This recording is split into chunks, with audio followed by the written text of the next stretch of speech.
Question number 8. Grant Robertson. Thank you very much, Mr Speaker. My question is to the Minister of Finance. Does he stand by his statement that the average wage would rise to $62,000 by 2018? If so, by what percentage per annum would it need to increase in the next 2 years to reach that level? The Honourable Bill English. Mr Speaker, yes, that statement, I stand by a statement made at the time based on Treasury forecasts in 2013.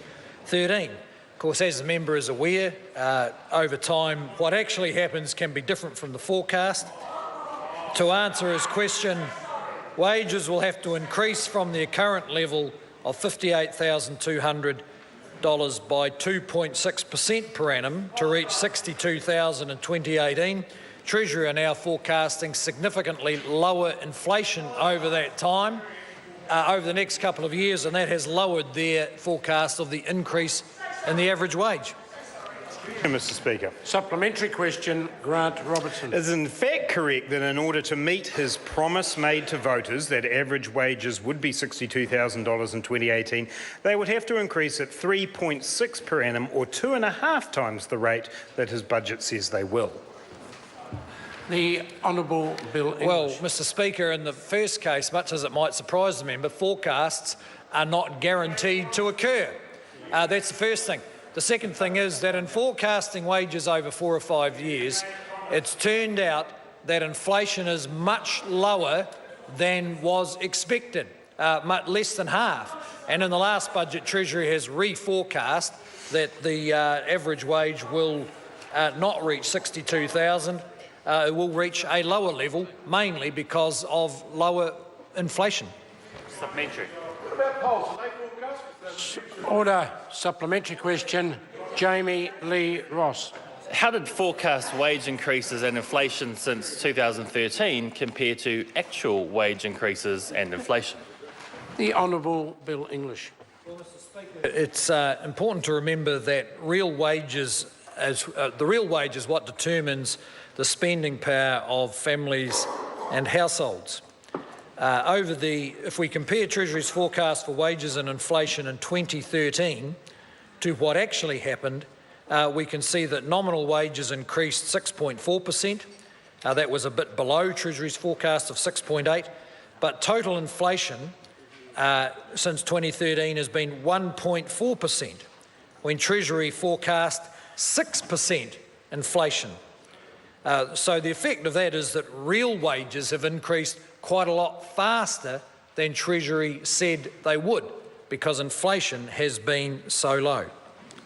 Supplementary question, Grant Robertson. Are working people receiving a fair share of growth in the economy? The Honourable Bill English.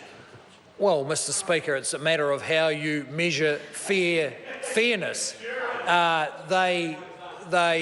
If you look at I haven't actually looked at the long-run averages for a while, but from what I can see, they're not too far out of line. And of course, the question of whether they get a fair share and what that means is heavily dependent on other things that are happening. For instance, no one expected such low inflation for a long time. That's meant higher real wages. No one expected the lowest interest rates in 50 or 60 years, or in parts of the globe, the lowest interest rates in 300 years.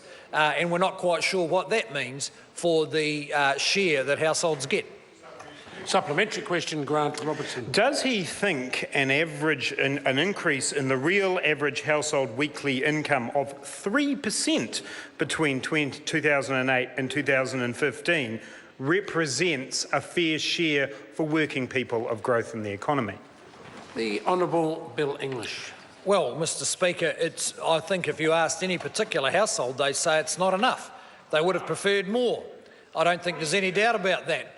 But I think they would also say they prefer not to have 10% interest rates like they had under Labor, not to have 5% inflation like they had under Labor, and by and large, as at the moment they can see moderate but consistent wage increases ahead of them.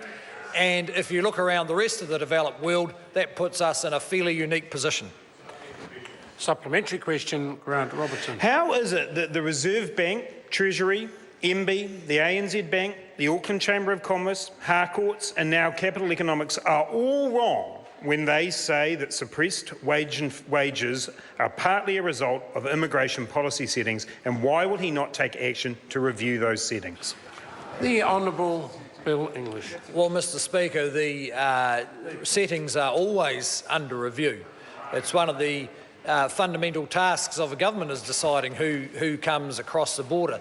But the most important change in those settings has been New Zealanders staying home, which we regard as successful, and actually I think those commentators do. It's really only the Labor Party who think that the turnaround from 40,000 Kiwis leaving to 40,000 of them staying home, that they regard that as some kind of problem.